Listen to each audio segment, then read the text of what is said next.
The magic നോവലിലേക്ക് സ്വാഗതം. സുധാകർ മംഗളോദയത്തിൻ്റെ തുലാഭാരം part 1. മഞ്ഞിൽ മുങ്ങിയ പ്രഭാതം. മുറ്റത്തെ കുളത്തിലിറങ്ങി മൂക്ക് പൊത്തിപ്പിടിച്ച് 3 വട്ടം മുങ്ങി. തല തോർത്തി കയറി തുളസി. തെക്കേ മാരാത്തു നിന്ന് ചെണ്ടയുടെ സുഖതമായ താളം. ഒരു നിമിഷം കാതോർത്തു നിന്നു അവൾ. നകുലേട്ടനല്ല, ശേഖരമാമയാണ്. നല്ല ഒഴുക്ക്. 4 എഴുന്നേറ്റ് പരിശീലനം ആരംഭിക്കും ശേഖരമാമ. ഉത്സവകാലം വരികയാണ്. കൈകൾ പിണച്ച് തോളിൽ ചുറ്റിപ്പിടിച്ച് ഈറനോടെ തുളസി വടക്കിനിയിലെത്തിയപ്പോൾ ലക്ഷ്മി എഴുന്നേറ്റ് ചുവരലമാരയിൽ എന്തോ പരുതുകയാണ്. എന്റെ ഏട്ടത്തി? തുളസി തിരക്കി. നിനക്കൊരു സാരി തരിക. ഒരെണ്ണം എടുത്ത് മടക്കി നിവർത്തി കാണിച്ചു ലക്ഷ്മി. ഇത് നന്നായിരിക്കുമല്ലോ. ഇതാവുമ്പോ മാച്ച് ബ്ലൗസും ഉണ്ടല്ലോ. അയ്യോ, ഇത് ഏട്ടത്തിയുടെ പുത്ത സാരിയല്ലേ. എനിക്ക് പഴയതേതേലും മതി, തുളസി പറഞ്ഞു. ആദ്യമായി ഉടുക്കുമ്പോൾ പുത്തൻ ഉടുക്കണമെന്നാ. മാത്രമല്ല, ആദ്യമായി ഒരിടത്തേക്ക് ചെല്ലുകയല്ലേ. First impression മോശമാവരുതല്ലോ. അല്ലെങ്കിലും എനിക്ക് എന്തിനിപ്പം സാരി? ചുരിദാറിട്ടല്ലേ ഞാൻ ടെക്സ്റ്റൈൽ ഷോപ്പിൽ പോണത്. അധ്യാപിക ജോലിക്ക് പുറപ്പെടുന്ന നിനക്കത് പറ്റില്ലല്ലോ. തുളസി ആ സ്നേഹത്തിന് മുന്നിൽ തോറ്റുകൊടുത്തു. അവൾ സാരി വാങ്ങി ഭംഗിയായി ഞൊറികളിട്ട് പിൻ ചെയ്ത് അനിയത്തിയെ സാരി ഉടുപ്പിച്ചത് ലക്ഷ്മിയാണ്. തൻ്റെ ഭംഗിയുള്ള വാച്ചും അവൾ തുളസിയുടെ കൈത്തണ്ടയിൽ കെട്ടിക്കൊടുത്തു.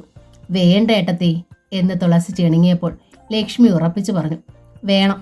ടെക്സ്റ്റൈൽ ഷോപ്പിനുള്ളിൽ കയറി കഴിഞ്ഞാൽ പിന്നെ പുറത്തിറങ്ങും വരെ വാച്ചിലെ സമയം ഞാൻ നോക്കാറില്ല. ക്ലാസ് മുറിയിൽ ഒരു അധ്യാപികയുടെ അവസ്ഥ അതല്ലല്ലോ. ടൗണിലെ ഒരു വലിയ ടെക്സ്റ്റൈൽ ഷോപ്പിൽ സെയിൽസ് ഗേളാണ് ലക്ഷ്മി. ഇന്നലെ വരെ ആ വരുമാനം മാത്രം കൊണ്ടാണ് വടക്കേ മാരാത്ത വീട് പുലർന്നിരുന്നത്. ഇന്നിപ്പോൾ ഇളയവൾ തുളസി അധ്യാപികയാവുകയാണ്. 2 ബസ് കയറി ഇറങ്ങി വേണം കൈതാരം LP സ്കൂളിലെത്താൻ. ഈ കട്ടൻ കുടിച്ചിട്ട് ഇറങ്ങിയാൽ മതി. ആവി പൊന്തുന്ന ഓട്ടിലോട്ടയുമായി തുളസിയുടെ നേർക്ക് നടന്നു വന്നു അമ്മ ശാരദ. പുറത്ത് നല്ല മഞ്ഞാണ്. നേരം പുലരണതേ ഉള്ളൂ. ഇതങ്ങ് കുടിച്ചാൽ ദേഹം ഒന്ന് ചൂടാവും. കരിപ്പൂട്ടിയും ചുക്കും ചേർത്തതാണേ. ഓട്ടടയ്ക്ക് മാവ് കുഴച്ച് ഇലയിൽ പരത്തി വെച്ചിട്ടുണ്ടമ്മ. അത് ചുട്ടെടുക്കും വരെ നിൽക്കൂ നീ? ഇല്ലമ്മേ, തുളസി പറഞ്ഞു. 6:15 അമുത പോകും. 10 മണിക്ക് മുമ്പ് എനിക്ക് സ്കൂളിലെത്തണ്ടേ. ഈ കട്ടൻ തന്നെ വേണമെന്നില്ല. പോകും വഴി എനിക്ക് തൃക്കയിൽ കയറി തൊഴേണ്ടതാ. ആദ്യമായി ജോലിക്ക് പോവല്ലേ. കട്ടൻ കുടിച്ചതുകൊണ്ട് ദോഷമൊന്നുമില്ല, ശാരദ അറിയിച്ചു. ഒരു നല്ല കാര്യത്തിന് പോകുമ്പോൾ വീട്ടിൽ നിന്ന് ഒരു തുള്ളി പച്ചവെള്ളമെങ്കിലും കഴിച്ചിട്ടേ ഇറങ്ങാവുന്ന. തുളസി കട്ടൻ വാങ്ങി കുടിച്ചു. ക്ഷീണിച്ച് രോഗിണിയായ ശാരദ മകളെ ചേർത്ത് പിടിച്ച് നെറുകയിൽ മുഖമമർത്തി. നിന്റെ കുട്ടിക്ക് നല്ലതേ വരൂ. ആദ്യ ദിവസം ആയോണ്ട് സ്കൂളിൽ നിന്ന് ഇത്തിരി നേരത്തെ ഇറങ്ങിക്കോളൂ. ഇരുട്ട് മുമ്പ് മാരാത്തെത്തണം. നിനക്ക് കൂടി ഒരു പണിയായ സ്ഥിതിക്ക് നിന്റെ ലക്ഷ്മിയുടെ തലച്ചുമട് അല്പം കുറയൂലോ. എങ്ങനെയെങ്കിലും ഒരുത്തൻ്റെ കൂടെ അയക്കണം എനിക്കതിനെ. വയസ്സ് 26 ആവണു. പെട്ടെന്ന് ലക്ഷ്മിയുടെ കണ്ണുകൾ തുളുമ്പി. അമ്മ കാണാതെ അവൾ മുഖം തിരിച്ചു. അമ്പിളിക്കുട്ടിയും രാധു ഉണർന്നോ ആവോ? തുളസി നടുവകത്തേക്ക് ഒന്നെത്തി നോക്കി. അതങ്ങളോടൊന്ന് പറഞ്ഞിട്ട് പോവാം. 2 ഉണർന്നു. ശാരദ കണ്ണീരിൽ പുഞ്ചിരിച്ചു. നീ വെളുപ്പിനെ പോകുമെന്ന് അറിഞ്ഞോണ്ടാവും. തുളസി നടുവകത്തേക്ക് നടന്നു.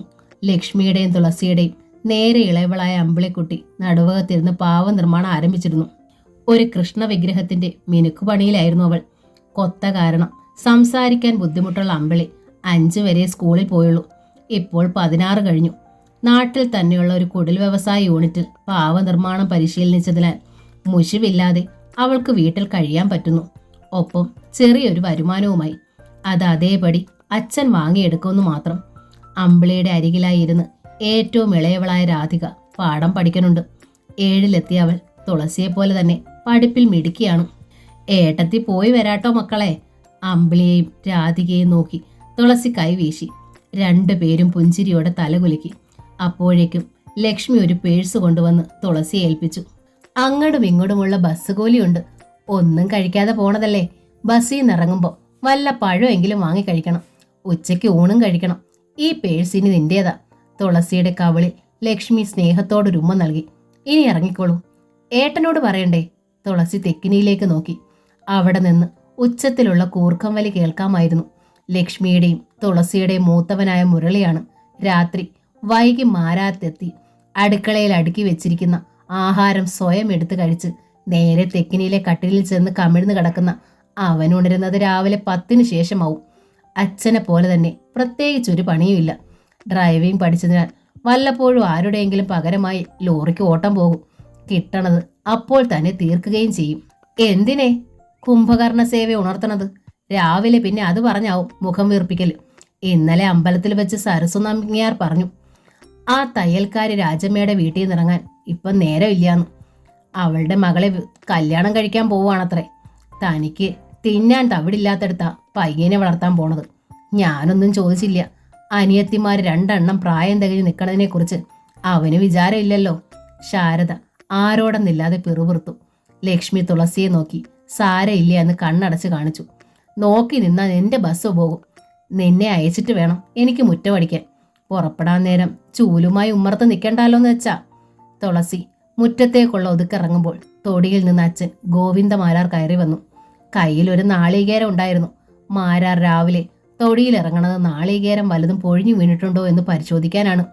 കയ്യിൽ കിട്ടണവ മാരാത്തെ അടുക്കളയിലേക്കല്ല, കവലയിലെ പീടികയിലേക്കാവും പോവുകയെന്ന് മാത്രം. അതുകൊണ്ട് സ്വന്തം പീടികപ്പറ്റുകൾ തീർക്കും മാരാർ. എത്ര കിട്ടിയാലും ഗോവിന്ദമാരാരുടെ കടങ്ങൾ വീടില്ല. സ്വന്തമായി വരുമാനമില്ല. ചെലവുകൾ ധാരാളവും. കുലത്തൊഴിലായ ചെണ്ടയും ഇടയ്ക്കയും കുറേ പഠിച്ചതാണ്. ഗോവിന്ദന് പക്ഷെ താളമില്ല. അമ്മാമ്മയുടെ മോനും അളിയനുമായ ശേഖരമാരാർ കേരളം മുഴുവൻ അറിയുന്ന മേളക്കാരനാണ്. അതിൽ അസ്കിതയുണ്ടെങ്കിലും ഗോവിന്ദന്റെ സമാധാനം ഇങ്ങനെയാണ്: ഇണ്ടിന്റെയും കൊട്ടി ജന്മം തുലയ്ക്കാൻ എന്നെ കിട്ടില്ല. വെറുതെ വീട്ടിലിരുന്നാലും വേണ്ടിയില്ല. മകൾ തുളസിക്ക് മേളത്തിൽ അല്പം താല്പര്യമുണ്ട്. അതിനും ഗോവിന്ദന് പരിഹാസമേ ഉള്ളൂ. ആണുങ്ങൾ നിരീച്ചിട്ട് പറ്റാത്തതാ ഇപ്പൊ പെണ്ണൊരുത്തി. വണ്ടിക്കൂലിക്ക് രൂപയുണ്ടോ നിന്റെ കയ്യില്? ഗോവിന്ദമാരാർ തുളസിയോട് തിരക്കി. ഏട്ടത്തി വണ്ടിക്കൂലി തന്നിട്ടുണ്ട്. എങ്കിലൊരു 10 റുപ്പിക്ക് എനിക്ക് തരൂ. ഗോവിന്ദൻ കൈ നീട്ടി. നാളെ തിരിച്ചങ്ങോട്ട് തരാം. കൃത്യം വണ്ടിക്കൂലി കൊടുത്തിട്ടുള്ളൂ. ലക്ഷ്മി വിളിച്ചു പറഞ്ഞു. തിരിച്ചു വരും വരെ അത് പട്ടിണിയായിരിക്കും. പിന്നെ തുളസിയോട് അവൾ ഒച്ചയിട്ടു. നോക്കി നിൽക്കാതെ നീ ഒന്ന് പോണുണ്ടോ? ബസ് അതിന്റെ പാട്ടിന് പോകും. തുളസി തിടുക്കത്തിൽ പുറത്തേക്കോടി. തൃക്കൈയിൽ തൊഴുത് അവൾ പടിക്കെട്ടിറങ്ങുമ്പോൾ ബസിന്റെ ഇരമ്പം കേട്ടു. വാച്ചിൽ നോക്കിയപ്പോൾ 6:17. പിന്നിൽ നിന്ന് ഓടി വരുന്ന തുളസിയെ കണ്ട് ബസ് കാത്തു കടന്നതുകൊണ്ട് കയറി പറ്റാനായി. പക്ഷെ ടൗണിൽ നിന്ന് അടുത്ത ബസ് പിടിച്ച് അവൾ കൈതാരം സ്കൂളിലെത്തിയപ്പോൾ മണി 10. ജോയിൻ ചെയ്യണതേ ലേറ്റായിട്ടാണല്ലോ. ഹെഡ് മാസ്റ്റർ ഉണ്ണിരവി മാഷ് കുസൃതിയിൽ ചിരിച്ചു. വാത്സല്യമായിരുന്നു ആ വലിയ കണ്ണുകളിൽ. ചെന്നിയിൽ നര കയറിയെങ്കിലും ഐശ്വര്യ സമൃദ്ധമായ മുഖം. ഒരു 45 വയസ്സ്. തുളസി കരുതിയത് അങ്ങനെയാണ്. എന്നാൽ വത്സല ടീച്ചർ പറഞ്ഞു, അയ്യോ അത്ര പ്രായമൊന്നുമില്ല നമ്മുടെ ഹെഡ് മാസ്റ്റർക്ക്. വെറും 38. ഈ വർഷം ഹെഡ് മാസ്റ്ററായി ചാർജ് എടുത്തത്. ഡൈ ചെയ്യാത്തത് കൊണ്ടാ തന്ത മാതിരി തോന്നണേ. മാത്രമല്ല ബാച്ചിലറുവാ. വെറും ബാച്ചിലർ അല്ല, ക്രോണിക് ബാച്ചിലർ. രുക്മിണി ടീച്ചർ ചിരിച്ചു. ഹെഡ് മാസ്റ്റർ മാത്രമേ ഉള്ളൂ ഇവിടെ കല്യാണം കഴിക്കാത്ത ആളായി. ഇപ്പോ തുളസിയും. എല്ലാം കേട്ട് ചമ്മലോടെ ഇരുന്ന തുളസിയെ അബുമാഷ് ആശ്വസിപ്പിച്ചു. ടീച്ചർ ബേജാറാവണ്ട. ഈ സ്കൂളിൽ ചാർജ് എടുത്താൽ 1 വർഷത്തിനകം കല്യാണം ഉറപ്പാ. അതാ ഈ സ്കൂളിന്റെ മെറിറ്റും. തുളസിയുടെ ഉള്ളിൽ ഒരു കുളിർമ കടന്നുപോയി. നനുത്ത പുഞ്ചിരിയുള്ള ഒരു മുഖം കണ്ണിൻ മുന്നിൽ തെളിയുകയും ചെയ്തു. സ്റ്റാഫ് റൂമിൽ നിന്ന് ജെസ്സിയാണ് തുളസിയെ 3rd ബിയിൽ എത്തിച്ചത്. ഇതാണ് ടീച്ചറുടെ ക്ലാസ്. ഇവിടെ ഇൻട്രൊഡ്യൂസ് ചെയ്യണ പരിപാടിയൊന്നുമില്ല. മലയാള സ്കൂളല്ലേ, പാവപ്പെട്ട കുടുംബങ്ങളിലെ കുട്ടികളും. എന്നാലും കൂട്ടത്തിൽ മിടുക്കന്മാരും മിടുക്കളും ഉണ്ട് കേട്ടോ. തൃക്കൈയിലെ കൃഷ്ണനെ മനസ്സിൽ ധ്യാനിച്ച് തുളസി ക്ലാസ് റൂമിലേക്ക് വലതുകാൽ വെച്ചു. നമസ്കാരം ടീച്ചർ. കൂട്ടലർച്ച. പുഞ്ചിരിയോടെ തുളസി നമസ്കാരം പറഞ്ഞു.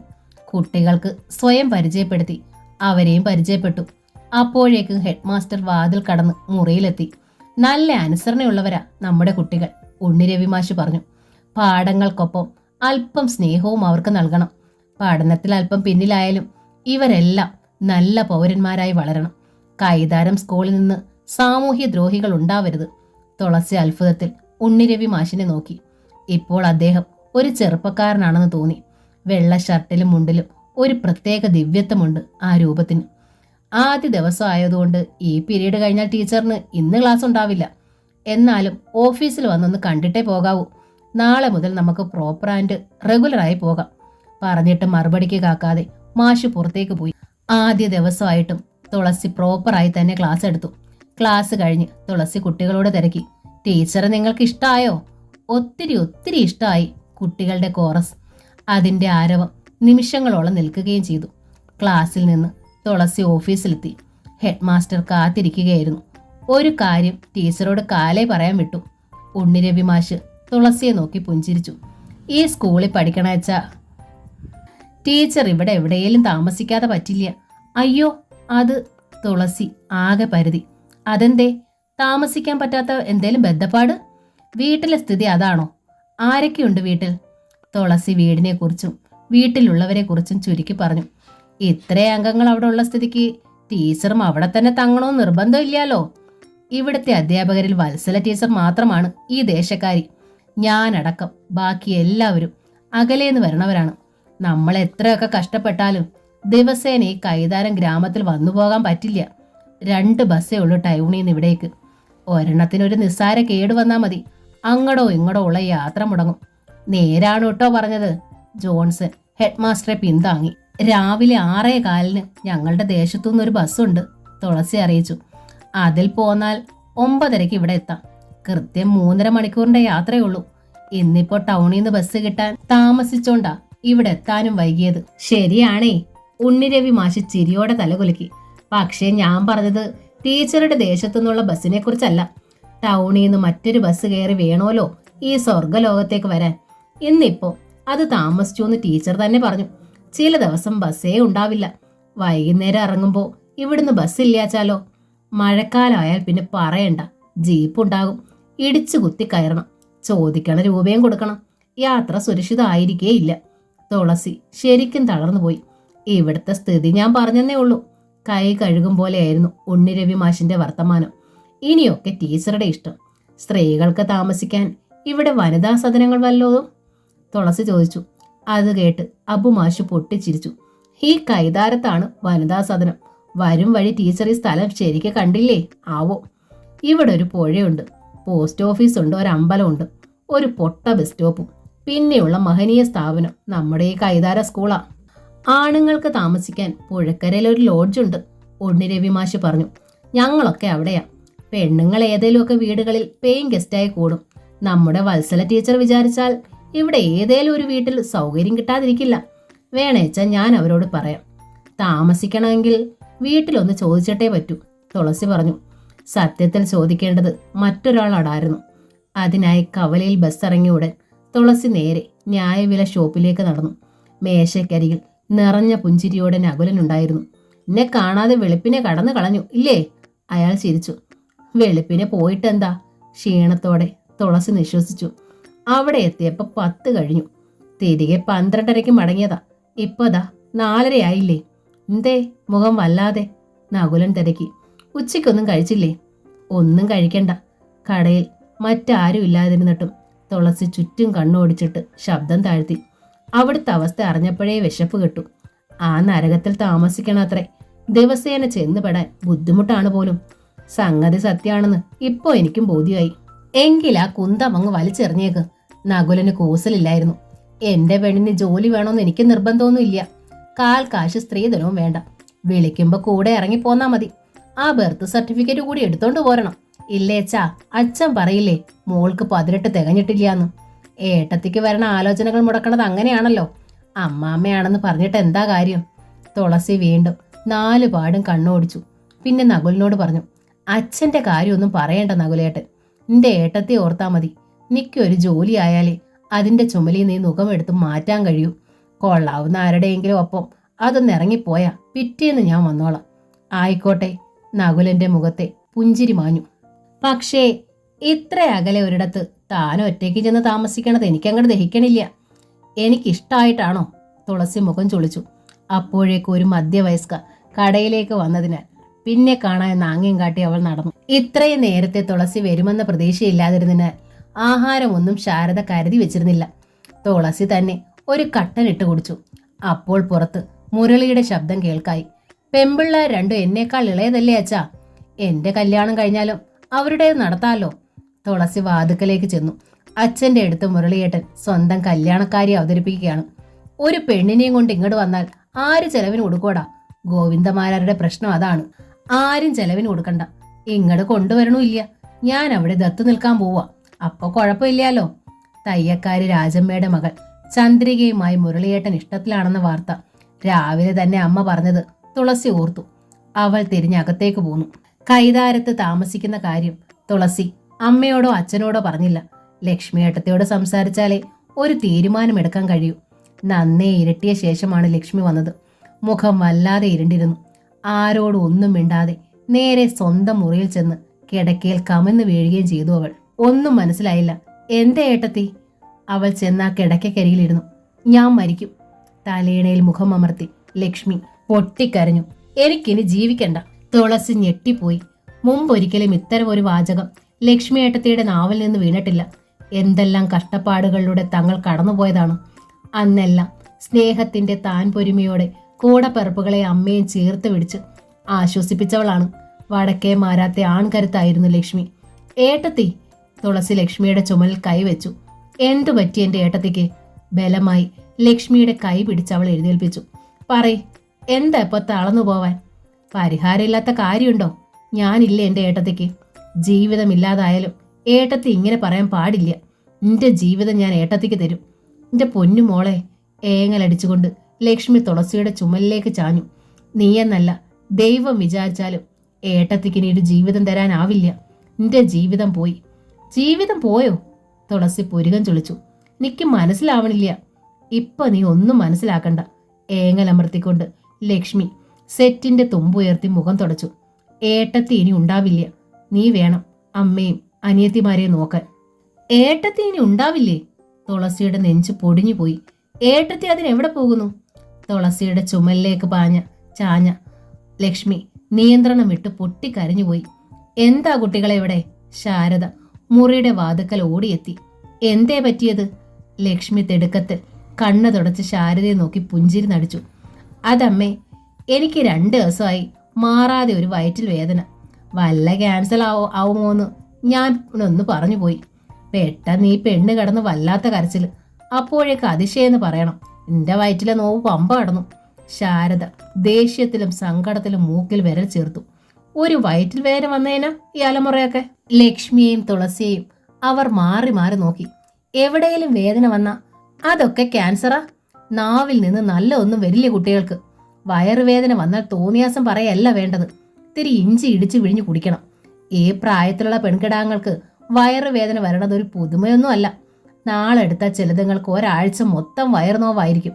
അമ്മയുടെ നിഷ്കളങ്കമായ വർത്തമാനത്തിൽ തുളസിക്കൊരു സമാധാനം വന്നു. ലക്ഷ്മിയാണെങ്കിൽ അമ്മയുടെ മുന്നിൽ പുഞ്ചിരി നടിക്കുകയും ചെയ്തു. എണീറ്റ് വരൂ രണ്ടുപേരും. ശാരദ മക്കളെ വിളിച്ചു. ഒരുത്തി രാവിലെ ഒരു ഗ്ലാസ് കട്ടൻ കുടിച്ച പടിയാ. നിനക്ക് ഉച്ചയ്ക്ക് ആഹാരം കഴിക്കണ ശീലം ഇല്ലല്ലോ. 2 കിണ്ണത്തിൽ കുറച്ച് ചൂട് കഞ്ഞി പകർന്നു വെച്ചിട്ടുണ്ട് ഞാൻ. കണ്ണിമാങ്ങ ചതച്ചതുകൊണ്ട് വന്ന് അത് ഇത്തിരി കഴിക്കേ. അടുക്കളത്തളത്തിൽ അമ്പിളിക്കുട്ടിയും രാധികയും കഞ്ഞി കുടിക്കാൻ വന്നിരുന്നു കഴിഞ്ഞു. രാധു എപ്പോഴും അമ്പിളിയുടെ വാലായിട്ടുണ്ടാകും. അവൾക്ക് ഏറ്റവും ഇഷ്ടവും അമ്പിളിക്കുട്ടിയോടാണ്. അമ്പിളിയുടെ കൊത്ത വർത്തമാനം വ്യക്തമായി മനസ്സിലാവുന്നതും രാധികയ്ക്ക് മാത്രമാണ്. ലക്ഷ്മി വന്ന് രാധികയുടെ അരികിലായിരുന്നു. ഏട്ടത്തിയുടെ കണ്ണെന്താ കരഞ്ഞ പോലെ? രാധിക തിരക്കി. കണ്ണ് വല്ലാതെ കടിച്ചു. തിരുമ്മിയപ്പോ ചുമന്നു. ലക്ഷ്മി കള്ളം പറഞ്ഞു. കിണ്ണത്തിൽ കഞ്ഞി പകർന്നുകൊണ്ടിരുന്ന ശാരദ രൂക്ഷമായി അവളെ ഒന്ന് നോക്കി. പിന്നെ കഞ്ഞി വിളമ്പിയ കിണ്ണങ്ങളെടുത്ത് എല്ലാവരെയും മുമ്പിലേക്ക് നീക്കി വെച്ചു. അമ്മയ്ക്ക് വിളമ്പിയില്ലേ? തുളസി ശാരദയോട് തിരക്കി. എത്ര കാലമായി രാത്രി ഞാൻ അരിയാഹാരം കഴിക്കാതായിട്ട്? ശാരദ തുളസിയെ നോക്കി. മറന്നോ നീയത്? ആ ഓപ്പറേഷൻ കഴിഞ്ഞേ പിന്നെ അന്നം തന്നെ വിലക്കിയിരിക്കുക എനിക്ക്. അതൊക്കെ എല്ലാവരും മറന്നു. എന്തേലും ഒരല്പം ഉള്ളിൽ ചെന്നാൽ വയറങ്ങ് എരിയാൻ തുടങ്ങും. പകലാകുമ്പോൾ അങ്ങടും ഇങ്ങടും നടന്ന് അതങ്ങ് മറക്കും. രാത്രിയായ ഉറങ്ങാൻ കഴിയില്ല. തുളസി പിന്നെ യാതൊന്നും പറഞ്ഞില്ല.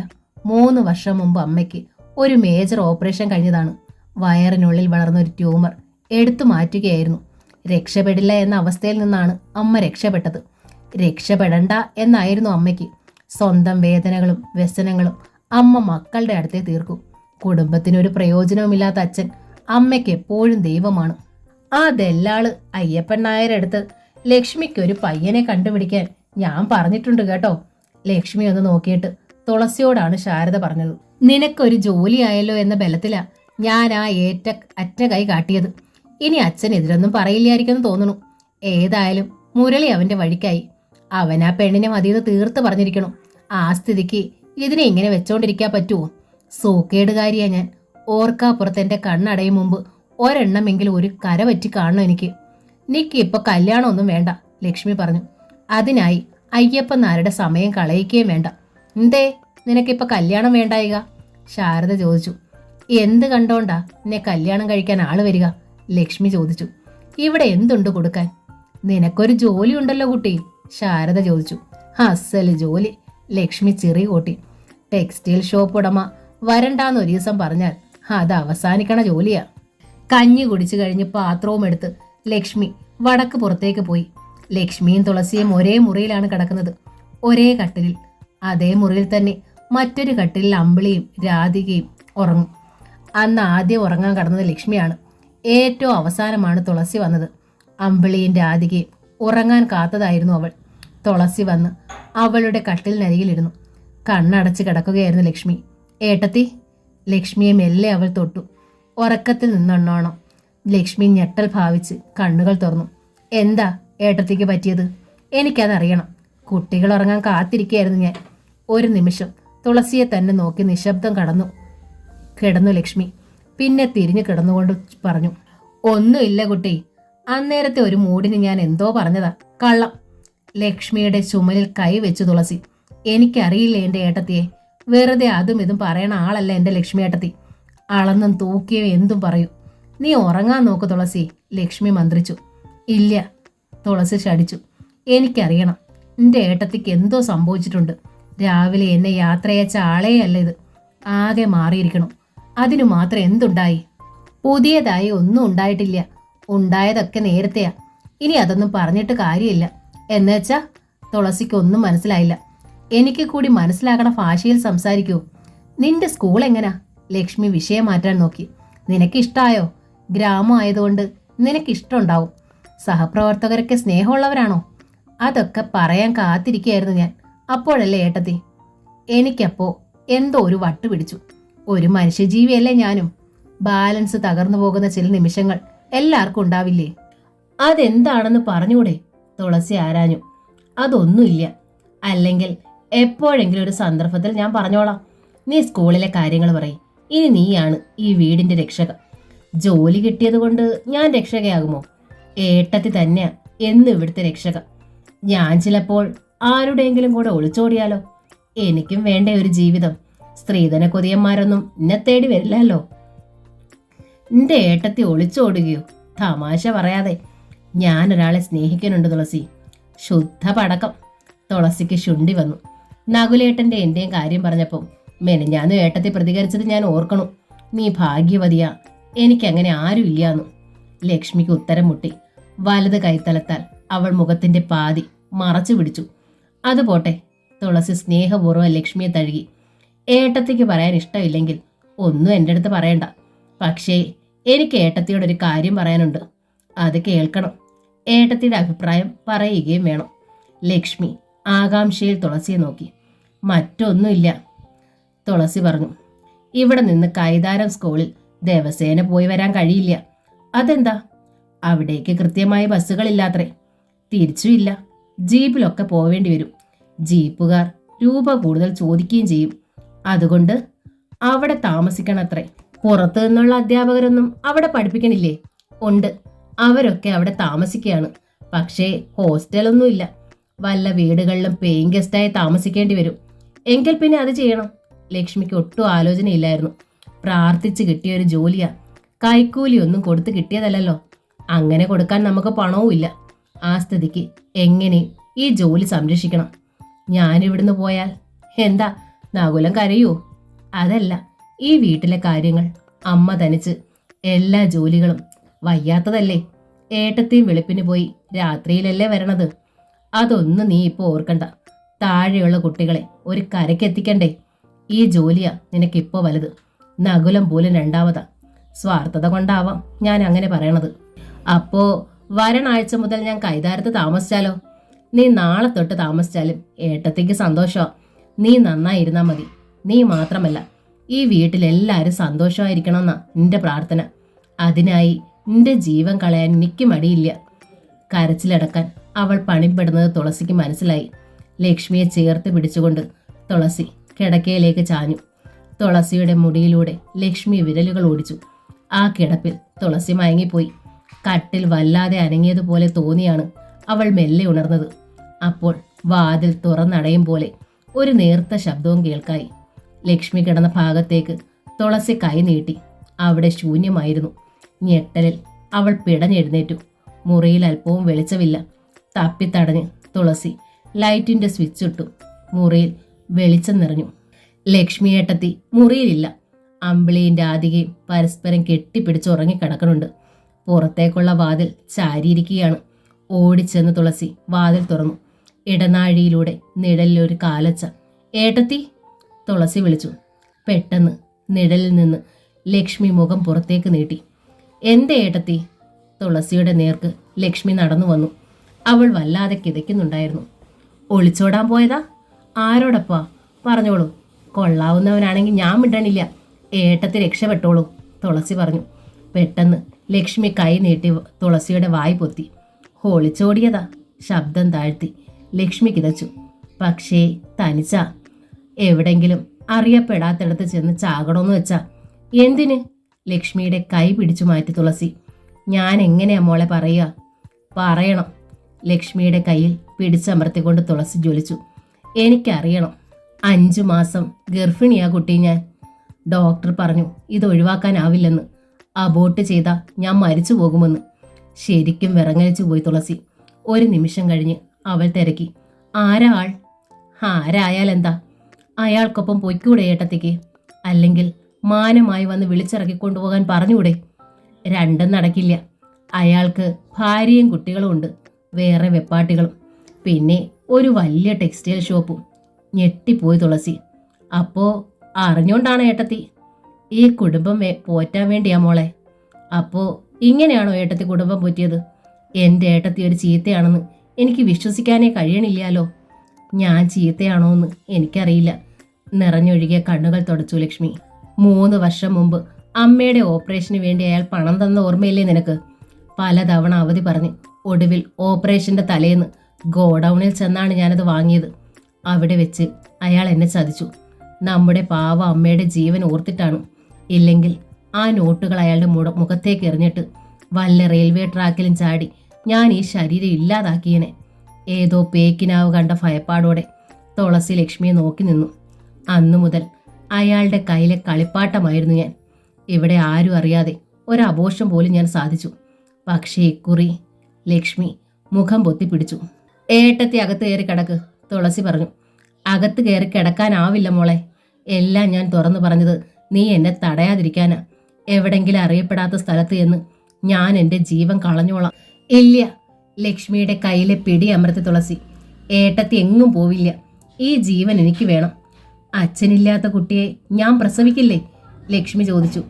ഏട്ടത്തി അച്ഛനില്ലാത്ത കുട്ടിയെ പ്രസവിക്കേണ്ടി വന്നത് ഈ കുടുംബത്തിന് വേണ്ടിയാണ്. അതുകൊണ്ട് ഈ തെറ്റിന്റെ ശിക്ഷ ഈ വീട്ടിലെ മുഴുവൻ അംഗങ്ങളും കൂടി വീതിച്ചെടുക്കും. ഞാനത് തീരുമാനിച്ചു കഴിഞ്ഞു. തുളസി ലക്ഷ്മിയെ പിടിച്ചു വലിച്ച് മുറിക്കുള്ളിലാക്കി. എന്നിട്ട് വാതിൽ വലിച്ചടച്ച് സാക്ഷിയിട്ടു. രാത്രി മുഴുവൻ ശബ്ദമടക്കി കരയുകയായിരുന്നു ലക്ഷ്മി. അരികിൽ കിടന്നിരുന്നത് കൊണ്ട് മാത്രം ആ വിങ്ങലും വിതുമ്പലും തുളസി അറിഞ്ഞു. എങ്കിലും കൈതാരം യാത്രയിലുണ്ടായ ശരീരക്ഷീണത്താൽ അവൾ നിയന്ത്രണം വിട്ട് ഉറങ്ങിപ്പോയി. 4:30 ലക്ഷ്മിയാണ് തുളസിയെ വിളിച്ചുണർത്തിയത്. തുളസിക്ക് അത്ഭുതവും സന്തോഷവും തോന്നി. ഏട്ടത്തി, അവൾ ലക്ഷ്മിയെ കെട്ടിപ്പിടിച്ച് തേങ്ങി. ലക്ഷ്മി പുഞ്ചിരിച്ചു. എഴുന്നേറ്റ് കുളിച്ച് റെഡിയാവൂ കുട്ടി. സമയം ടക്കാന്ന് പുറന്നങ്ങ് പോവും. ഈ ഒരാഴ്ച കൂടി സ്കൂളിലേക്ക് പോയി വരാം ഇല്ലേ? തുളസി ചോദിച്ചു. താമസിക്കണേച്ചാ വരുന്ന ആഴ്ച മുതലാകാലോ. താമസിക്കാൻ ഒരു നല്ല സ്ഥലം ഒത്തു കിട്ടിയാൽ ആ നിമിഷം നീ പൊയ്ക്കോളൂ. അതാ നല്ലത്. ഹെഡ് മാസ്റ്ററെയും മറ്റ് അധ്യാപകരെ ഒന്നും മുഷിപ്പിക്കണ്ട. അവരെ പോലെ തന്നെയല്ലേ നീയും? ലക്ഷ്മി ആരാഞ്ഞു. എന്നാലും ഈ വീട് വിട്ട് ഞാൻ ഒരിടത്തും തനിച്ച് തങ്ങിയിട്ടില്ലാലോ. തങ്ങണം. അങ്ങനെയല്ലേ ഓരോന്നൊക്കെ പഠിക്കണത്. വെള്ളത്തിലിറങ്ങിയാലേ തണുപ്പ് മാറും. ഇറങ്ങാൻ നേരം തുളസി ലക്ഷ്മിയുടെ കൈ പിടിച്ചു. ഞാൻ പറഞ്ഞതൊന്നും ഏട്ടത്തി മറക്കരുതേ. എൻ്റെ ഏട്ടത്തിക്ക് ഒന്നും സംഭവിച്ചിട്ടില്ല. തൽക്കാലം അങ്ങനെ കരുതുക. ബാക്കിയെല്ലാം നമുക്ക് പരിഹരിക്കാം. എന്ത് പരിഹാരം? ലക്ഷ്മി കണ്ണുമിഴിച്ചു. ഉണ്ട്. തുളസി ആ കൈ പിടിച്ചമർത്തി. അമ്മ അയ്യപ്പൻ നായരോട് പറഞ്ഞിട്ടുണ്ടല്ലോ. അയാൾ ആരെങ്കിലും കൊണ്ടുവരും. ആളും തരവും നോക്കാതെ നമുക്കത് നടത്താം. പിന്നീട് വേണ്ടാന്ന് വെച്ചാലും കുഴപ്പമില്ല. എൻ്റെ ഏട്ടത്തി ജീവനോടുണ്ടാവുമല്ലോ. നിന്റെ ജീവൻ രക്ഷിക്കാൻ ഏതോ ഒരാളെ ചതിക്കണോ? ഏട്ടത്തെയും ചതിക്കപ്പെട്ടതല്ലേ? എന്നെ ചതിച്ചത് മറ്റൊരാളല്ലേ? അങ്ങനെ ഒന്നും ഓർക്കണ്ട. ഏട്ടത്തിക്ക് പറ്റിയ ചതി ഇനി വരണ ആൾ അറിയാതിരുന്നാ പോരെ? ലക്ഷ്മി എന്തോ പറയാനാഞ്ഞു. പെട്ടെന്ന് തുളസിയ വായി പൊത്തി. ഏട്ടത്തി ഒന്നും പറയണ്ട, നമുക്ക് ആലോചിച്ച് വേണ്ടത് ചെയ്യാം. പെട്ടെന്ന് എൻ്റെ മനസ്സിൽ തോന്നിയൊരു വഴി ഞാൻ പറഞ്ഞു എന്നേ ഉള്ളൂ. അപ്പോഴേക്കും ഒരു വാഴയില പൊതിയുമായി ശാരദ വന്നു. നീ റെഡിയായ നേരത്തിന് ഞാൻ ഇത്തിരി അരി വേവിച്ചെടുത്തു. ഇത്തിരി മുളകിടിച്ചതും വെച്ചിട്ടുണ്ട്. ഇന്നലത്തെ പോലെ ഉച്ചപ്പട്ടിണി ഇരിക്കണ്ട. അമ്മ വെറുതെ രാത്രി ഉറക്കവളച്ച് തുളസി മുഖം ചുളിച്ചു. ഏട്ടത്തി ഉച്ചപ്പട്ടിണിയല്ലേ, പിന്നെ എനിക്കെന്താ? എനിക്കത് ശീലാ കുട്ടി. ശാരദയുടെ കയ്യിൽ ഇലപ്പൊതി വാങ്ങി ഒരു പത്രക്കടലാസിൽ പൊതിഞ്ഞ് ക്യാരി ബാഗിലാക്കി തുളസി ഏൽപ്പിച്ചു ലക്ഷ്മി. വിശന്ന് നിന്നോണ്ട് തുണിക്കടയിൽ വരണവരോട് ഞങ്ങൾ വാചകമടിക്കും. പക്ഷേ വിശന്ന് നിന്നോണ്ട് സ്കൂളിൽ ക്ലാസ് എടുക്കാൻ കഴിയില്ല. ടെക്സ്റ്റൈൽ ഷോപ്പിലാണെങ്കിൽ പിന്നെ ഓരോ ഗ്ലാസ് ചായ ഇടയ്ക്കിടെ കിട്ടും. ശരി ശരി. തുളസി പൊതിച്ചോറ് വാങ്ങി ബാഗിൽ വെച്ചിട്ട് അമ്മയെ നോക്കി. ആ അയ്യപ്പൻ നായർ ഒന്ന് ചൂടാക്കണേ അമ്മേ. ഈ ഏട്ടത്തി പറയണതൊന്നും കണക്കാക്കണ്ട, പറഞ്ഞിട്ട് അവൾ പുറത്തേക്ക് നടന്നു. അന്ന് ഉച്ചയോടെ തുളസി സ്കൂളിൽ നിന്ന് പുറത്തു കടന്നു. കൂടെ വത്സല ടീച്ചറും ഉണ്ടായിരുന്നു. തുളസിക്ക് വേണ്ടി അവർ ഒരു വീട് പറഞ്ഞു വെച്ചിരുന്നു. തുളസി കണ്ടിട്ട് ഇഷ്ടയച്ചാൽ മതി, ടീച്ചർ അറിയിച്ചു. ഇടത്തരം വീടാ. ഒരമ്മ മാത്രമേ ഉള്ളൂ അവിടെ. നല്ല സ്നേഹസ്വരൂപിയായ അമ്മ. തുളസി ടീച്ചറുടെ കാര്യം പറഞ്ഞപ്പോൾ ആ അമ്മയ്ക്ക് വല്ലാത്ത താല്പര്യം. ഇത്രയും സൗകര്യമായി വേറൊരിട ഇനി കൈതാരത്ത് കിട്ടാനില്ല. ആ 4-5 വാചകങ്ങളിൽ തന്നെ തുളസിക്കും വലിയ ഇഷ്ടമായി. ഒരമ്മ തനിച്ച് താമസിക്കുന്ന വീട്. ആ പ്രത്യേകതയിലാണ് അവൾ ആകർഷിക്കപ്പെട്ടത്. മറ്റൊരു വീട്ടിൽ താമസിക്കുന്നതിനെക്കുറിച്ച് ചിന്തിക്കുമ്പോൾ അവിടുത്തെ പുരുഷന്മാരെ ഓർത്തായിരുന്നു തുളസിക്ക് വേവലാതി. ഒരമ്മ തനിച്ചാണെങ്കിൽ നകുലേട്ടനും അത് തൃപ്തിയാവും. ഒരമ്മ മാത്രമേ ഉള്ളൂ എന്ന് പറയുമ്പം അവർ അനാഥയാണെന്ന് ധരിക്കണ്ടാട്ടോ, വത്സല ടീച്ചർ തുടർന്നു. അവർക്കൊരു മകനുണ്ട്. ടൗണിലാ ജോലി. പക്ഷേ ആഴ്ചയിൽ ഒരിക്കലേ വരൂ. ശനിയാഴ്ച വൈകുന്നേരം വന്ന് ഞായറാഴ്ച വൈകുന്നേരം പോകും. അതിനെന്താ, ആ സമയത്ത് ടീച്ചർക്ക് വീട്ടിലേക്ക് പോയിക്കൂടെ? വെള്ളിയാഴ്ച പോയി തിങ്കളാഴ്ച രാവിലെ വന്നാ മതി. എന്താ? ആദ്യം പ്രകടമായ സന്തോഷം തുളസിയുടെ മുഖത്തു നിന്ന് അപ്രത്യക്ഷമായിരുന്നു.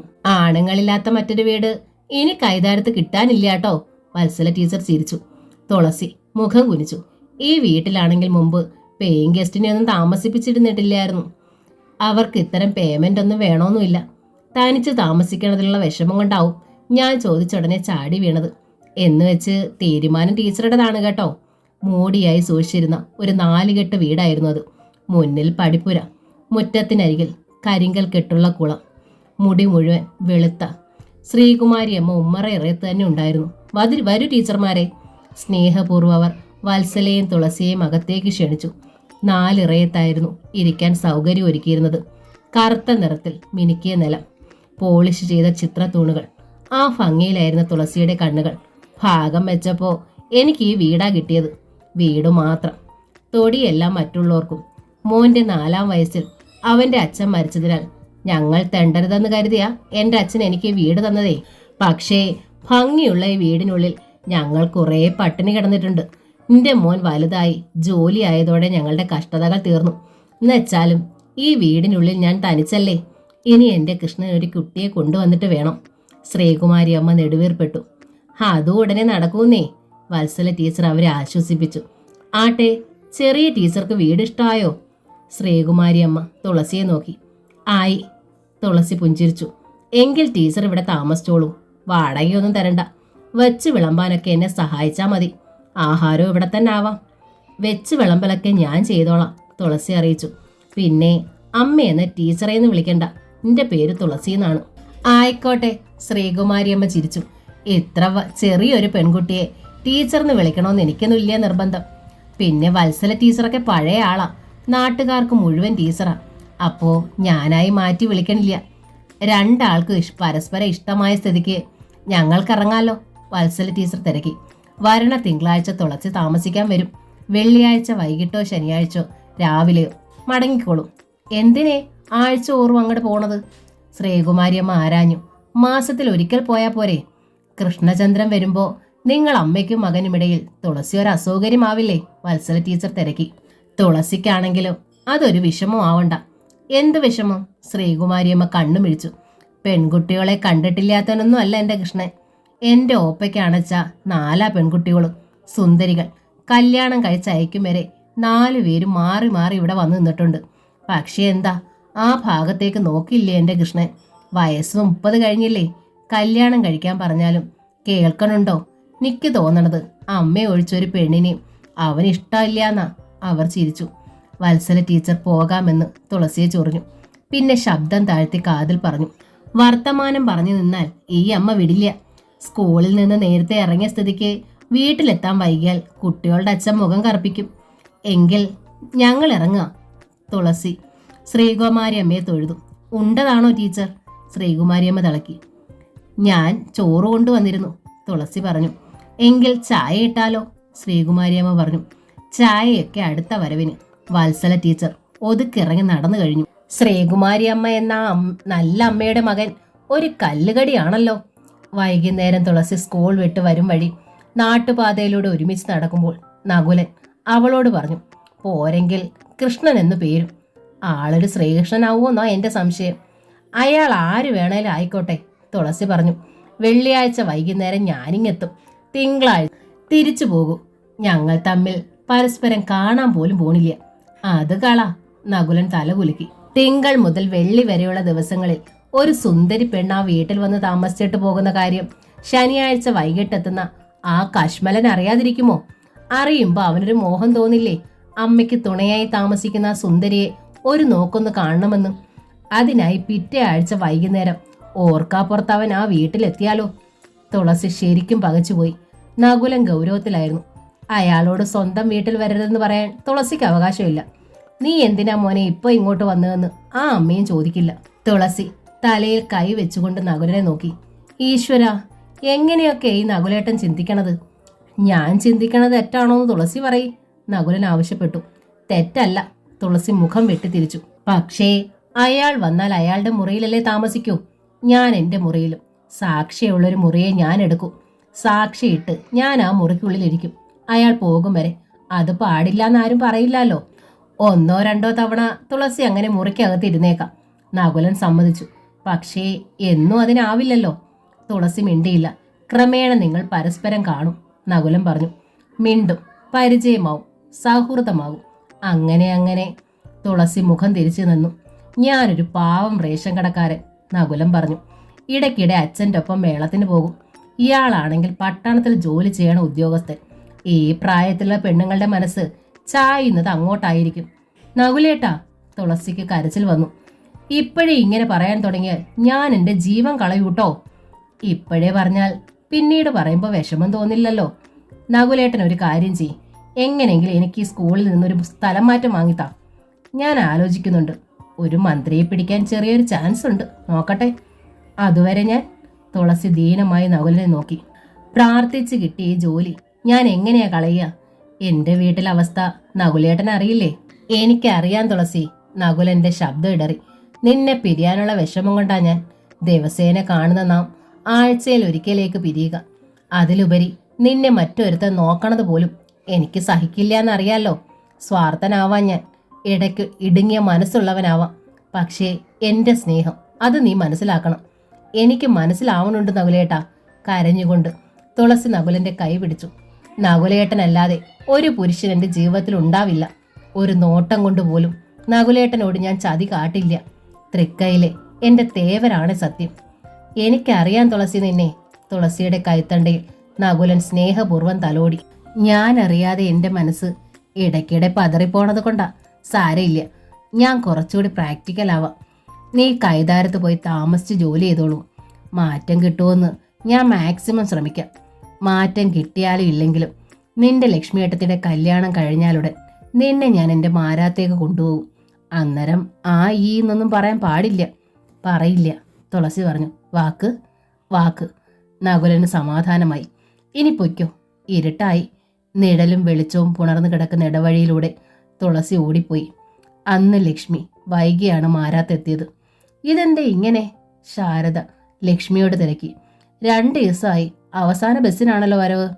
ലക്ഷ്മി മറുപടി ഒന്നും പറഞ്ഞില്ല. തുളസി ലക്ഷ്മിയുടെ പിന്നാലെ ചെന്നു. എന്തേ ഏട്ടത്തി ഇന്നും? ഞാൻ മറ്റൊരു ഡോക്ടറെ കൂടി കണ്ടു, ലക്ഷ്മി പറഞ്ഞു. കിടക്കയിലേക്ക് അവൾ തളർന്നിരുന്നു. എന്നിട്ട്? റിസ്ക് ആണെന്ന് അവരും പറഞ്ഞു. എങ്കിൽ ഇനി ഒരു റിസ്കിനും പോണ്ട. ഞാൻ പറഞ്ഞല്ലോ വഴി. തുളസി ഏട്ടത്തിയെ തഴുകി. ലക്ഷ്മി പെട്ടെന്ന് തലയണയിലേക്ക് മുഖം ചായ്ച്ചു. അല്പനേരം അരികിൽ നിന്നിട്ട് തുളസി എഴുന്നേറ്റ് പോന്നു. മുരളി അന്ന് പതിവിലെ നേരത്തെ അത്താഴത്തിനെത്തി. ലക്ഷ്മിയോടും തുളസിയോടും എനിക്കിത്തിരി സംസാരിക്കാനുണ്ട്. ഊണ് കഴിച്ചുകൊണ്ടിരുന്നപ്പോൾ അയാൾ സഹോദരിമാരോട് പറഞ്ഞു. ഏട്ടൻ പറയൂ, ലക്ഷ്മി ആവശ്യപ്പെട്ടു. നിങ്ങളുടെ രണ്ടുപേരുടെയും കല്യാണം നടത്തുന്നതിന് മുമ്പേ ഞാൻ കല്യാണം കഴിക്കണതിൽ നിങ്ങൾക്ക് വിരോധമുണ്ടോ? എനിക്ക് വിരോധമില്ല, ലക്ഷ്മി പറഞ്ഞു. നിനക്കോ? മുരളി തുളസിയെ നോക്കി. മുരളിയുടെ പതിവില്ലാത്ത മര്യാദാഭാവം അവളിൽ അത്ഭുതമാണ് ഉണ്ടാക്കിയത്. എന്താ മിണ്ടാത്തത്? മുരളി തിരക്കി. ഞാൻ എന്തിനാ വിരോധിക്കണത്? ഏട്ടനാണ് മക്കളിൽ മൂത്തത്. അതുകൊണ്ട് ഏട്ടൻ തന്നെ ആദ്യം കല്യാണം കഴിച്ചോളൂ. എനിക്കിപ്പോൾ എൻ്റെ കാര്യമൊന്നുമല്ല. ഏട്ടത്തിക്കൊരു ജീവിതം ഉണ്ടായി കണ്ടാൽ മതി എനിക്ക്. ലക്ഷ്മി ഇന്ന് സമ്മതം മൂളിയ നാളെ അവളെ വേൾക്കാൻ ആളുണ്ടാവും, മുരളി പറഞ്ഞു.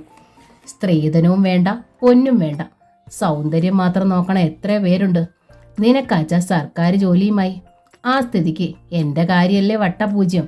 ചന്ദ്രയുടെ വീട്ടുകാർക്ക് പക്ഷെ ഒരു ആൺതുണ മാത്രം മതി. ഒരു കടയിട്ട് തരാമെന്ന് അവളുടെ അമ്മ പറഞ്ഞിട്ടുണ്ട്. ആ സ്ഥിതിക്ക് ഞാൻ... ഏട്ടൻ എന്തിനാ ഇങ്ങനെ അവതാ പറയണത്? ലക്ഷ്മി ചോദിച്ചു. ഏട്ടൻ കല്യാണം കഴിച്ചോളൂ, ഞങ്ങൾക്ക് സന്തോഷമാ. എങ്കിൽ നിങ്ങൾ രണ്ടാളും ചേർന്ന് എങ്ങനെ എനിക്കൊരു 10,000 ഉറുപ്പിക ഉണ്ടാക്കി തരണം. കല്യാണ ചെലവ് അവർ തരും. താലി പണിയിക്കാനുള്ള പണമെങ്കിലും എൻ്റെ കൈ വേണ്ടേ? തുളസി തിരിഞ്ഞ് ലക്ഷ്മിയെ നോക്കി. ലക്ഷ്മി മുഖം കുനിച്ച് നിൽക്കുകയാണ്. ഉടനെ വേണ്ട, മുരളി പറഞ്ഞു. വരണാഴ്ച അച്ഛനും അമ്മയും ചന്ദ്രയുടെ വീട്ടിൽ ചെന്ന് ഔപചാരികമായി കല്യാണം നിശ്ചയിച്ച് വെക്കാനാ പ്ലാൻ. ഈ 2 വീട്ടുകാരും മാത്രം മതി. പിറ്റേ മാസം കല്യാണം. എങ്ങനെയും 10-30 ദിവസം എടുത്തോളൂ. സർക്കാർ ജോലിയായ സ്ഥിതിക്ക് തുളസി വിചാരിച്ചാൽ കടമായും കിട്ടും അത്രയും തുക. ഏട്ടൻ്റെ നല്ല വാക്കിൻ്റെ രഹസ്യം മനസ്സിലായി തുളസിക്ക്. ആ കണ്ണുകളിൽ ജ്വാല കത്തേണ്ടി.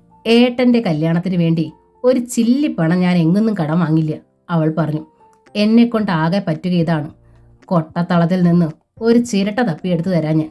അതുമായി നിരത്തിലിറങ്ങി പിച്ച തേണ്ടുക. കഴുത്തിലൊരു ബോർഡും തൂക്കാം. താലിച്ചരടിനുള്ള പിരിവെന്ന്. കുട്ടികളുണ്ടാകുമ്പോൾ അതുങ്ങൾക്ക് മരുന്ന് വാങ്ങാനുള്ള പിരിവിനും ഇതേ ചിരട്ട ഉപയോഗിക്കാം. പിരിവെടുത്ത് ജീവിക്കണവർക്ക് അതിൽ യാതൊരു അഭിമാനക്ഷതവും ഉണ്ടാവില്ലല്ലോ. വെട്ടിത്തിരിഞ്ഞ് തുളസി അകത്തേക്ക് നടന്നു. ഒരു നിമിഷം സ്തബ്ധനായി ഇരുന്നു പോയ മുരളി മെല്ലെ തിരിഞ്ഞ് അമ്മയെ ഒന്ന് നോക്കി. ശാരദ നിശബ്ദ മുഖം കുനിച്ചു. അതോടെ മുരളിയുടെ നോട്ടം ലക്ഷ്മിയിലായി. ലക്ഷ്മി മുഖം ഉയർത്തിയതേയില്ല. കേട്ടല്ലോ എല്ലാവരും. ഊണ് കഴിച്ചിരുന്ന കിണ്ണത്തിലേക്ക് കൈ കുടഞ്ഞുകൊണ്ട് മുരളി എഴുന്നേറ്റു. പണം തരണമെന്ന് കൽപ്പന ഇടുകയൊന്നും അല്ല ഞാൻ ചെയ്തത്. 2 ആളും ചേർന്ന് എന്നെ ഒന്ന് സഹായിക്കുന്നത് തിരക്കിയോളൂ. തന്നാൽ പലിശ അടക്കം ഞാൻ തിരിച്ചു കൊടുക്കുകയും ചെയ്യും. ഇവൾ 2 ദിവസമല്ലേ ആയുള്ളൂ ഉദ്യോഗം ഭരിക്കാൻ ഇറങ്ങിയിട്ട്. മറ്റൊരുത്തി 4-5 വർഷം ആയല്ലോ കെട്ടിയൊരുങ്ങിപ്പോയി വരണു. 1000 ഉറുപ്പിക തികച്ച് ഞാൻ ചോദിച്ചിട്ടുണ്ടോ? ഇപ്പോൾ ഇങ്ങനൊരു അത്യാവശ്യം വന്നിട്ടാ. ലക്ഷ്മി മുഖമുയർത്തി മുരളി ഒന്ന് നോക്കി. ഇതുങ്ങളുടെ കയ്യിൽ എവിടുന്നാ മുരളി ഇത്രയും രൂപ? ശാരദ ചോദിച്ചു. ആ സങ്കടത്തിൽ എന്തോ വിളിച്ചു പറഞ്ഞതാ അത്. രൂപയില്ലെങ്കിൽ അക്കാര്യം പറഞ്ഞാൽ പോരെ, മുരളി ഒച്ച ഉയർത്തി. ചിരട്ട എടുത്തു തരാം, പിച്ച തെണ്ടിക്കോളാനാ പറയേണ്ടത്. ഏട്ടനല്ലേ ഞാൻ, അസത്ത്. സ്കൂളിൽ ജോലി ആയതിൻ്റെ അഹങ്കാരമാ. അകത്തേക്ക് ചെന്ന് എച്ചിൽ കൈകൊണ്ട് ഞാനൊന്ന് കൊടുത്താൽ ബാക്കി ഉണ്ടാവില്ല തെണ്ടിച്ചി. ഒന്നും വേണ്ട മോനെ, മുരളിയുടെ കൈത്തണ്ടയിൽ പിടിച്ചു കീണു ശാരദ. കുറച്ച് പഠിച്ചൂന്ന് വെച്ച് വിവരമില്ലാത്ത കുട്ടിയാ, നീ ക്ഷമിക്ക്, നിന്റെ താഴെയുള്ളതല്ലേ. അപ്പോഴേക്കും പുറത്തുനിന്ന് ഗോവിന്ദമാരാരും എത്തി. തുളസി ഇവനോട് പറയണത് ഉമ്മറത്തിരുന്ന് ഞാനും കേട്ടേ. എനിക്കങ്ങോട്ട് ശ്വാസം നിലച്ചുപോയി. ചിരട്ടയെടുത്ത് തെണ്ടാൻ പറയാന്ന് വെച്ചാ അഹമ്മദിയല്ലേ അത്? ഇക്കണക്കിന് നാളെ അവൾ എൻ്റെ അടുത്തും പറയൂല്ലോ. അതുമാത്രമായിരുന്നു ഗോവിന്ദമാരാരുടെ പേടിയും. മകനെ പോലെ തന്നെ വെറുതെ ഇരിക്കുകയാണല്ലോ താനും. അവനെ പറയുമ്പം തനിക്കും കൊള്ളില്ലേ? മുരളിക്ക് പണിയില്ല, പഠിപ്പിൽ മിടുക്കും ഉണ്ടായില്ല എന്ന് വെച്ചാൽ അവൻ എന്താ ചെയ്യുക? പണി കിട്ടാത്തത് അവൻ്റെ തെറ്റാണോ? സമയം ശരിയാവണ്ടേ? ആദിത്യ ദശയിൽ അലയാത്തവരല്ലെന്നാ. എന്നുവെച്ച് പണിയില്ല എന്ന് പറഞ്ഞ് കൂലിപ്പണിക്ക് പോകാൻ പറ്റുമോ? കുടുംബത്തിന്റെ നില നോക്കണ്ടേ? അത്തരം കുറവൊന്നും അവൻ ഉണ്ടാക്കിയിട്ടില്ലല്ലോ. അത് കേട്ടതോടെ ലക്ഷ്മിയും തിരിഞ്ഞകത്തേക്ക് പോയി. നിന്റെ കാര്യം തന്നെ നോക്കുക. മാരാർ ഭാര്യയുടെ നേർക്ക് നടന്നു ചെന്നു. എത്ര കാലമായി ഈ ഉമ്മറത്ത് വെറുതെ കുത്തിയിരിക്കണോ? കാശിന്റെ വരുമാനം ഇല്ല. ഞാനായി ചെയ്ത തെറ്റാ? കൊട്ടു പഠിച്ചതാ, ആരേലും വിളിക്കണ്ടേ? നിന്റെ ഓപ്പയെ പോലെ സുഖിച്ചു പറഞ്ഞ് കാര്യം കാണാൻ എനിക്കറിയില്ല. ഞാൻ ഉള്ളിലുള്ളത് വെട്ടി തുറന്നു പറയും. ആര് വിചാരിച്ചാലും എനിക്കൊന്നുമില്ല. നിന്റെ ഓപ്പോ വലിയ മേളക്കാരനായില്ലോ. എന്താ ആ മേളത്തിന് ഇത്ര കേമം? ജനിച്ച നേരം നന്ന്, അത്രയേ ഉള്ളൂ. എൻ്റെ കാര്യത്തിൽ സമയദോഷം മാത്രമല്ല കാരണം, കൂടെ കൂടിയവർക്ക് അനുഭവയോഗയില്ല, അതാ പ്രധാന കാരണം. എന്തു പറഞ്ഞു വന്നാലും അവസാനം മുഴുവൻ കുറ്റവും ഭാര്യയുടെ ചുമലിലേക്ക് മാരാർ വെക്കുകയുള്ളൂ. അതോടെ ശാരദയുടെ ശിരസ് കുനിയും. ഒരു പ്രയോജനവുമില്ലാത്ത ആളായിട്ടും ഭർത്താവിനെ അവർ ജീവനൊപ്പം സ്നേഹിക്കുന്നു. മക്കൾ കുറ്റപ്പെടുത്തും പോലെ മക്കളുടെ അച്ഛനെ അവർ കുറ്റപ്പെടുത്താറുമില്ല. അച്ഛനൊന്നും മിണ്ടണ്ട, മുരളി മാരാരോട് പറഞ്ഞു. ഞാൻ കണ്ടിട്ടുണ്ട് വഴി. ഞാൻ ഇവിടുന്ന് ഇറങ്ങുമ്പോൾ ഇവളുമാര് പഠിക്കും. നാരകം നട്ടയിടം, കൂവളം കെട്ടയിടം, നാരി നടിച്ചയിടം എന്ന് അച്ഛൻ എപ്പോഴും പറയാറുണ്ടല്ലോ. ഇവിടെ നാരികളുടെ നടിപ്പ് അല്പം കൂടുതലാ, അതുകൊണ്ടാ ഗതി പിടിക്കാത്തതേ. അയാൾ തിരിഞ്ഞു പുറത്തേക്ക് പോയി. നീ പറഞ്ഞതിൽ ഒരു തെറ്റുമില്ല മോളെ, കിടക്കയിൽ കമിഴ്ന്നു കിടന്ന തുളസിയുടെ കാതിൽ ലക്ഷ്മി അറിയിച്ചു. ഇത്രയെങ്കിലും പറയേണ്ടത് അത്യാവശ്യമാണ്. എൻ്റെ മനസ്സിലുണ്ടായിരുന്നതാ നീ പറഞ്ഞത്. എനിക്കത് പറയാനും ഭാവിക്കാനും തൻ്റെ ഇടം ഉണ്ടായില്ല എന്ന് മാത്രം. അച്ഛനും കൂടി ആ ഒപ്പം നിൽക്കണതാ എനിക്ക് സങ്കടം. തലയണമേൽ മുഖം അമർത്തി തുളസി ഏങ്ങി. അതൊന്നും സാരമില്ല, ലക്ഷ്മി പറഞ്ഞു. കൈതാരത്ത് പാർക്കാൻ പോയാൽ പിന്നെ നിനക്കിതൊന്നും അറിയണ്ടല്ലോ. ഏട്ടത്തി ഓർത്താ എനിക്ക്. തുളസി എഴുന്നേറ്റിരുന്നു. എന്നെ ഓർക്കണ്ട നീ. എൻ്റെ അനുഭവം നിനക്ക് മനസ്സിലായില്ലോ. നീ എങ്കിലും സ്വന്തം കാര്യം നോക്കി ജീവിക്കും. ഞാനിങ്ങനെ കഷ്ടപ്പെടാൻ തയ്യാറായതാ ഏട്ടനും അച്ഛനും വളമായതെന്ന് എനിക്ക് തോന്നണു. അപ്പോൾ ശാരദ വാതിക്കലെത്തി. ഏട്ടത്തി അനിയത്തി ഉപദേശിക്കുകയാണോ അതോ അഭിനന്ദിക്കുകയാണോ? ലക്ഷ്മി അമ്മയെ നോക്കി പുഞ്ചിരിച്ചു. ഏത് നേരം അടക്കം പറച്ചിലാ രണ്ടും കൂടി. ബാക്കിയുള്ളവരാരും കേൾക്കാതെ എന്താ ഇത്ര പറയാനിരിക്കണമെന്നാ എനിക്ക് മനസ്സിലാവാത്തത്. അഹമ്മദി പെരുത്തു രണ്ടിനും. ഏട്ടത്തിമാരെ കണ്ടാണല്ലോ താഴ്തങ്ങളും പഠിക്കുക. വീടിന് കൊള്ളാത്തവനാണച്ചാലും മുരളി പറഞ്ഞത് 100% ശരിയാ. നാരി നടിച്ചിടം മുടിഞ്ഞു. തുളസി ദീനമായി ലക്ഷ്മിയെ നോക്കി. ലക്ഷ്മി ചിരിച്ചു. നീ എന്തിനാ വിഷമിക്കണത്? അച്ഛൻ പറയണതല്ലേ അമ്മയ്ക്കും പറയാൻ കഴിയൂ. അച്ഛൻ ഏട്ടനെ സപ്പോർട്ട് ചെയ്യുമ്പം അമ്മയ്ക്ക് എതിർക്കാനാവോ? ഞാൻ ആരെയും സപ്പോർട്ട് ചെയ്യണില്ല. ജീവിക്കണമെന്നേ ഇല്ല എനിക്ക്. ഒരു ദീനക്കാരിയായി മരുന്നും മന്ത്രം ഒഴിയാതെ എന്തിനാ ഞാൻ ഇങ്ങനെ ജീവിക്കണത്? 4 പെൺകിടാങ്ങളല്ലയോ എന്ന് ഓർത്തിട്ട്. പൊടുന്നനെ ശാരദയുടെ തൊണ്ടയിടറി. കണ്ണ് നിറഞ്ഞു. അവർ ഏങ്ങി ഏങ്ങി കരയാൻ തുടങ്ങി അമ്മ. ലക്ഷ്മി എഴുന്നേറ്റ് അമ്മയെ ചേർത്ത് പിടിച്ചു. കാൽ കാശിന് പ്രയോജനമില്ല അവനെ കൊണ്ട്. ശാരദ മൂക്ക് പിഴിഞ്ഞു. എനിക്കറിയാം, താഴെ 2 പെൺകുട്ടികൾ പ്രായം തികഞ്ഞു നിൽക്കണത് അറിഞ്ഞുകൊണ്ടാ ഇപ്പോൾ വിവാഹത്തിന് പുറപ്പെടണതും ഒക്കെ അറിയാം എനിക്ക്. പക്ഷേ അവനെ ഞാൻ കുറ്റപ്പെടുത്തുമ്പോൾ അത് നിങ്ങളുടെ അച്ഛനെയും കുറ്റപ്പെടുത്തലാവും. അവർ തിരിഞ്ഞ് പുറത്തേക്ക് എത്തി നോക്കി. പിന്നെ ശബ്ദം താഴ്ത്തി. സ്നേഹമില്ലാഞ്ഞിട്ടല്ല അച്ഛൻ, അതിങ്ങനെയായിപ്പോയി. എൻ്റെ തലവരയുടെ മഹിമ. മറ്റാരെയും ഞാൻ കുറ്റപ്പെടുത്തണില്ല. അച്ഛനെ കണ്ടു പഠിച്ചു മുരളി. എന്നാലും ചിരട്ടയെടുത്ത് തെണ്ടാൻ പറയാമോ? സ്വന്തം കൂടപ്പറപ്പല്ലേ. ഞങ്ങളുടെ അടുത്ത് പണം ചോദിച്ചാൽ എന്താ ചെയ്യുക? തുളസി തിരക്കി. ഞങ്ങളുടെ അവസ്ഥയും ഇവിടുത്തെ അവസ്ഥയും അമ്മയ്ക്കറിയാലോ. ശാരദയുടെ മുഖം കുനിഞ്ഞു. ഏട്ടത്തിക്ക് വേണ്ടി അമ്മ അയ്യപ്പൻ നായരുടെ കല്യാണം ആലോചിക്കാൻ പറഞ്ഞില്ലേ?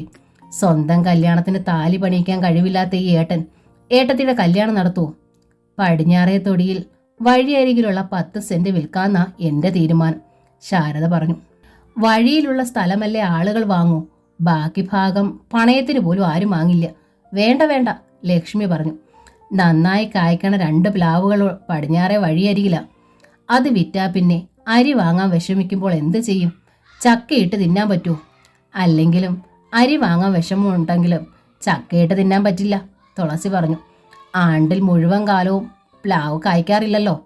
തർക്കം വേണ്ട, ശാരദ തടഞ്ഞു. വരണ ഞായറാഴ്ച അയ്യപ്പൻ നായർ ഒരാളെയും കൂട്ടി വരാന്ന് പറഞ്ഞിട്ടുണ്ട്. സ്ത്രീധനത്തിന് അത്ര കടുപ്പിടുത്തമില്ലാത്ത ഒരാലോചന അയാളുടെ കയ്യിലുണ്ടതത്രേ. ലക്ഷ്മി തിരിഞ്ഞ്, നിനക്കെല്ലാം അറിയില്ലേ കുട്ടി എന്ന ഭാവത്തിൽ തുളസിയെ നോക്കി. തുളസി പതറാതെ പുഞ്ചിരിച്ചതേ ഉള്ളൂ. ഒടുവിൽ ലക്ഷ്മി നോട്ടം തിരിച്ചെടുത്തു.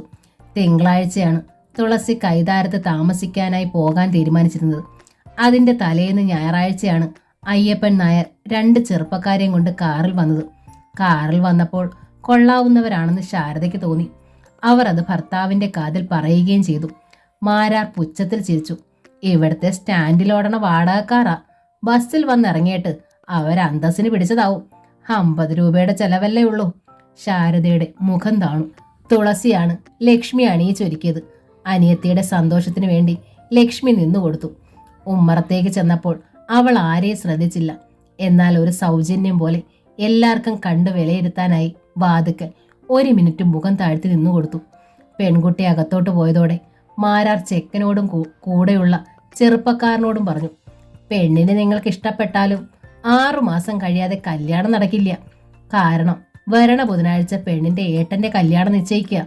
അതിന്റെ ക്ഷീണമൊന്നും മാറണ്ടേ ഞങ്ങൾക്ക്? അതോടെ അയ്യപ്പൻ നായർ മാരാരെ കൈപിടിച്ച് ബലമായി അകത്തേക്ക് കൊണ്ടുപോന്നു.